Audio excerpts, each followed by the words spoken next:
The president just referred to what's happening in Saudi Arabia with the investigation of the journalist Jamal Khashoggi and what seems to be his death or his murder as another case of guilty until proven innocent, like Kavanaugh. That's what he's saying. Jesus. You know, it is really hard to keep up with this. Is that really what he said? I hadn't followed that. Yeah, why would I make it up? It just came out. You know, I don't know. I just don't know, how to respond to that. Here you have a guy who was a critic of the despotic Saudi government, walks into the embassy in Turkey, Saudi embassy in Turkey. He disappears. And the Turks are saying that he was killed.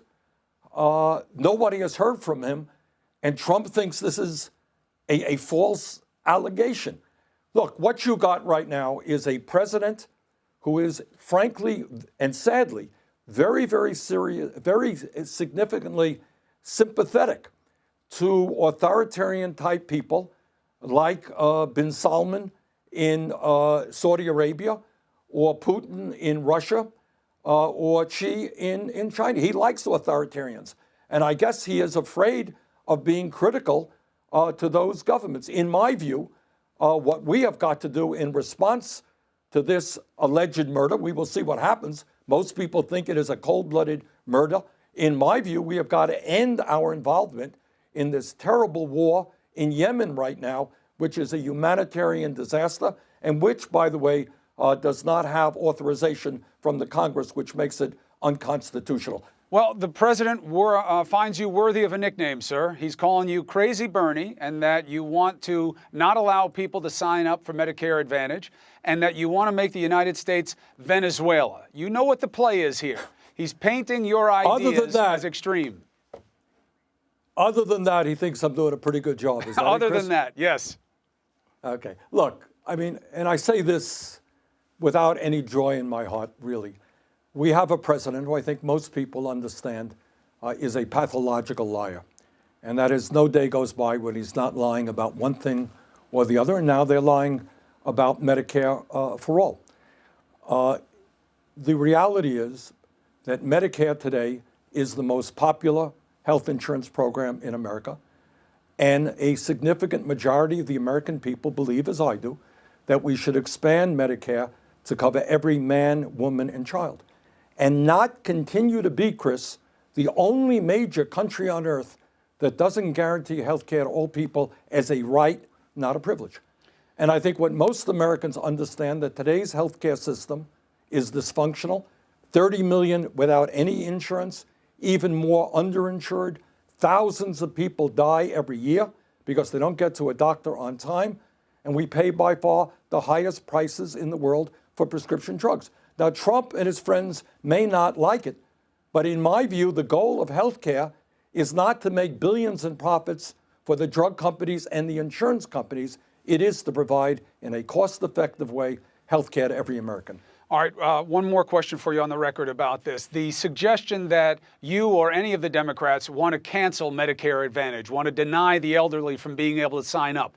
Is there anything to that allegation? Medicare for all will provide all basic health care services to seniors. And in fact, where Trump is lying again, he says we're going to cut back on health care benefits for seniors. We're going to expand them. One of the problems right now with Medicare, Chris, is it does not cover dental care, which is a very serious issue for seniors who need dentures or other dental work. Doesn't cover hearing aids, very expensive, or eyeglasses. We cover those programs under a Medicare for All program. All right, so I've covered that before. What you said happens to be true. Now, the criticism of it is one that at some point will be made. It's about cost. And the knock on the suggestion is the upfront transition costs are crippling, so much so that even your home state couldn't pull it off on a state-by-state basis with about an 11% recommended tax increase. Too expensive. What's your response? My answer is that is absolutely untrue. Right now, Chris, and this is an important point that I hope the American people fully understand, we are spending, on average, twice as much per capita as any other major country on earth. I'm speaking to you now 50 miles away from Canada. They're spending 1/2 of what we spend. They manage to provide health care to all of their people and lower cost prescription drugs. What the issue is right now is that instead of having a family of 4 pay on average $28,000 a year for health insurance through private plans and out-of-pocket costs, that family will pay more in taxes, but will not have to pay any health insurance premiums, any deductibles, or any copayments. So what Republicans are saying is Sanders is going to raise your taxes.